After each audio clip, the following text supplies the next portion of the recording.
यदि पुनर्जन्म होता है तो स्वर्ग और नरक जाने वाली बात किस तरह से हो सकती है? दूसरे शब्दों में कहें कि एक जीव मृत्यु के पश्चात तुरंत दूसरा जन्म ले लेता है तो स्वर्ग कब जाता है? हम लोगों को समग्रतापूर्वक विश्लेषण करना होगा कि कौन लोग हैं जो स्वर्ग और नरक में विश्वास करते हैं और कौन लोग हैं जो पुनर्जन्म में विश्वास करते हैं, और जो स्वर्ग की बात करते हैं या नर्क की बात करते हैं उनके क्या तर्क हैं कि उनकी बात को सत्य माना जाए या पुनर्जन्म की बात को सत्य माना जाए। स्वर्ग नर्क एक कल्पना भी हो सकती है और पुनर्जन्म भी एक काल्पनिक विचार हो सकता है। हमें इन दोनों बातों पर तर्क और प्रमाण पूर्वक चर्चा करनी होगी जिससे हम निर्णय कर सकें कि क्या सही है और क्या गलत। स्वर्ग, जन्नत या हेवन की मान्यता मानने वाले मजहब हैं यहूदी, ईसाई, मुसलमान और हिंदू भी हैं। हिंदी भाषा में कहें तो उक्त सभी मत स्वर्ग और नरक में विश्वास करते हैं, जबकि जैन, बौद्ध और नास्तिक लोग किसी भी प्रकार के स्वर्ग और नरक में विश्वास नहीं करते। इसलिए इन मतों पर हम तत्संबंधी बात नहीं कर सकते।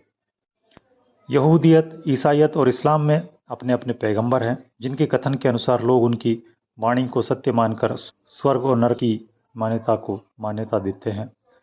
उक्त मतों का यह विश्वास है कि ईश्वर स्वर्ग से कुछ विशिष्ट लोगों को जानकारियां देता है और विशिष्ट लोग उन जानकारियों को पृथ्वी के लोगों को देते हैं, और जो संदेश जिन लोगों के मस्तिष्क में भेजा जाता है उस संदेश को ईश्वर का पैगाम मानकर ऐसे व्यक्ति को पैगंबर कहा जाता है। आसमान से उतरी हुई चीजों को जानने वालों को नबी कहा जाता है या मसीहा कहा जाता है। हिंदी भाषा में ऐसे लोगों को संदेशवाहक भी कह सकते हैं। संदेश वाहकों ने ईश्वर के द्वारा दिए गए ज्ञान को पृथ्वी पर प्रसारित किया। पैगंबरों ने स्वर्ग और नरक को महसूस किया है अथवा किसी तरह से वहां जाकर देखा है, इसलिए पैगंबरों को मानने वाले उनकी बातों पर अक्षरशः विश्वास करते हैं। इस प्रकार से ईश्वर ने आसमानी किताबों को धरती पर भेजा। उन आसमानी किताबों में स्वर्ग और नरक के बारे में विस्तार से वर्णन किया गया है, अर्थात स्वर्ग और नरक के अस्तित्व की बातें मनुष्य में पैगंबरों के द्वारा आईं और पैगंबरों को स्वयं ईश्वर ने इस प्रकार की बातों को बताया। हिंदू मत में वेद और पुराणों को अत्यधिक महत्व दिया जाता है। वेदों को ईश्वरवाणी कहा गया है। वेदों में किसी भी प्रकार की कोई भी त्रुटिपूर्ण बात नहीं है या कोई भी बात असत्य नहीं लिखी गई है, परंतु हिंदुओं में भी स्वर्ग और नरक के विषय में बहुत कुछ विस्तार के साथ वेदों और पुराणों में लिखा हुआ है। वेदों की अपेक्षा पुराणों में अधिकांश बातें स्वर्ग और नरक के विषय में ही कही गई हैं। हिंदू मतावलंबियों का वेदों और पुराणों पर अटूट विश्वास है, इसलिए उनका स्वर्ग और नरक पर भी अटूट विश्वास है। फिर वेदों में जन्म मरण से संबंधित मंत्र भी हैं। पुनर्जन्म के विषय में भी अनेक ग्रंथों में वर्णन मिलता है। यद्यपि पुराणों में भी पुनर्जन्म पर बहुत सारी बातें कही गई हैं। अब बड़ा प्रश्न यही उठता है कि जब पुनर्जन्म है तो स्वर्ग और नरक की बातें कैसे संभव हो सकती हैं? किसी भी जीव ने जब अपने कर्मों के अनुसार दूसरा जन्म ले लिया तो वह स्वर्ग और नरक में कब जाएगा? और यदि स्वर्ग और नरक में जाकर अपने कर्मों का फल भुगत लिया तो वह दूसरा जन्म क्यों लेगा? क्योंकि स्वर्ग और नरक कर्मों के अनुसार ही प्राप्त होते हैं और दूसरा जन्म भी कर्मों के अनुसार ही मिलता है। तो यह एक विचित्र सी पहेली बन जाती है। दोनों बातों में दोनों की दोनों बातें सही नहीं हो सकती, अर्थात यह कि या तो स्वर्ग नरक सत्य है अथवा पुनर्जन्म सत्य है। यहाँ ध्यान देने की बात तो यह है कि वेदों का भाष्य जिन आचार्यों ने किया है वे परस्पर एक मत नहीं है।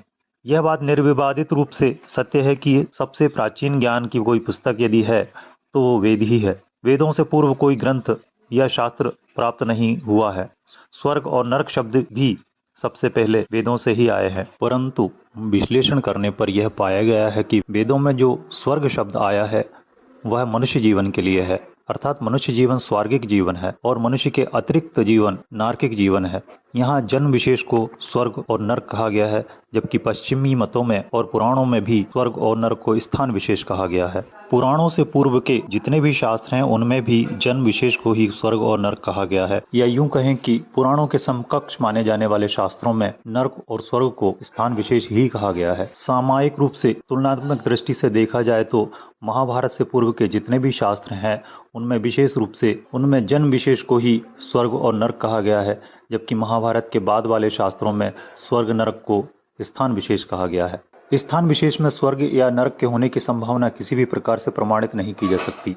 पूरा ब्रह्मांड चलायमान और अस्थिर है। अस्थिर ब्रह्मांड में किसी भी वस्तु के सदैव स्थिर रहने की संभावना हो ही नहीं सकती। जिन मतों में स्वर्ग और नरक की कल्पना किसी अन्य ग्रह पर या अन्य लोक में की गई है, ऐसा ज्ञान वास्तव में हो ही नहीं सकता। ब्रह्मांड अत्यंत विशाल है।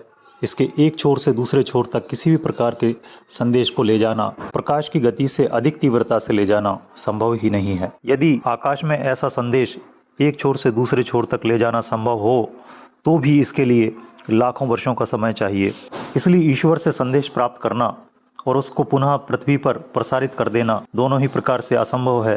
पूरी तरह से यह एक मानसिक कल्पना ही है। यहाँ एक बात अत्यंत विचारणीय है, वह यह है कि यदि पैगंबरों को उपेक्षित कर दिया जाए तो ब्रह्मांड में किसी भी स्थान पर स्वर्ग के होने की कोई विचारधारा प्रचलित ही नहीं हो सकती। जबकि पुनर्जन्म के अनेक प्रमाण मिल चुके हैं। पुनर्जन्म की घटनाओं पर वैज्ञानिकों ने भी शोध किए हैं और वे घटनाएं सत्य पाई गई हैं। अर्थात पुनर्जन्म एक वास्तविक घटना है, जबकि किसी अन्य स्थान पर स्वर्ग और नरक के होने की बात पूरी तरह से असंभव है और पूरी तरह से काल्पनिक भी। फिर प्रश्न यही उठता है कि यदि ऐसा है तो ये सभी बातें सभी धर्मों में कैसे आईं? असल में भारतीय शास्त्रों में इस प्रकार की समस्त कल्पनाएं यहूदियों और ईसाइयों और मुसलमानों से ही आई हैं। इन्हीं पश्चिमी मतों का अनुकरण करके भारतीय कथावाचकों ने अपने शास्त्रों में बहुत सारे प्रक्षिप्त किया है। भारतीय विद्वानों ने इन पश्चिमी मतों का अनुकरण क्यों किया, यह एक अलग विषय है। पर जो मिलावट की गई है वह भारतीय प्रामाणिक शास्त्रों में की गई है, प्रसिद्ध शास्त्रों में की गई है। और जिन शास्त्रों को नए सिरे से लिखा गया है, विशेष रूप से उनमें 18 पुराण आते हैं जो कि इन्हीं पश्चिमी मतों की बातों को पढ़कर अनुकरण करके लिखे गए हैं। स्वर्ग और नरक की बातें वास्तव में यहूदियों से ही पूरी दुनिया में फैली हैं। अर्थात पहले यहूदियों में थी, फिर ईसाइयों में आई, ईसाई और यहूदियों से फिर मुसलमानों में। उसके पश्चात हिंदुओं ने अपने ग्रंथों को संपादित करके इन काल्पनिक बातों को नवीन ढंग से अपने सिद्धांतों में जोड़ लिया और प्रसिद्ध ग्रंथों जैसे कि रामायण, महाभारत, स्मृतियों, शास्त्रों में मिलावट करके इन्हीं सारी कल्पनाओं को जोड़कर प्रसिद्ध कर दिया। इससे एक बात सामने आई, बल्कि यूं कहें कि बहुत सटीक तरीके से सामने आई कि स्वर्ग और नरक की कल्पनाएं जो कि वेदों में कही हैं, वे वास्तव में मानव जीवन और मानवेतर जीवन के विषय में है। और पश्चिमी मतों में जो स्वर्ग नरक की बातें की गई हैं, वे किसी प्रकार की एक कल्पना विशेष है जिसको सत्य नहीं कहा जा सकता। निष्कर्ष यह है कि स्वर्ग या नरक अन्य किसी स्थान पर, किसी ग्रह पर या किसी लोक में नहीं हो सकते। तब वेदों की इस बात को हमें स्वीकार करना होगा कि मनुष्य जीवन को ही स्वर्ग कहा गया है और अन्य जीवन को नरक कहा गया है। फिर हमारा जो प्रश्न था उसके उत्तर में यही कहा जाएगा कि पुनर्जन्म का सिद्धांत ही सत्य है। स्वर्ग और नरक का अनुच्छेद पूरी तरह से निराधार और काल्पनिक विचारधारा है। आत्माएं, जिनको अरबी में रूह और अंग्रेजी में सोल कहा जाता है, ये कभी मरती नहीं है। जब से ब्रह्मांड है तब से आत्माएं हैं और सभी आत्माएं वैसी ही हैं जैसी करोड़ों अरबों साल पहले थी। तब भी पुनर्जन्म का सिद्धांत ही कार्य कर रहा था और वर्तमान में भी कर रहा है और भविष्य में अनंत काल तक भी पुनर्जन्म का सिद्धांत ही कार्य करेगा।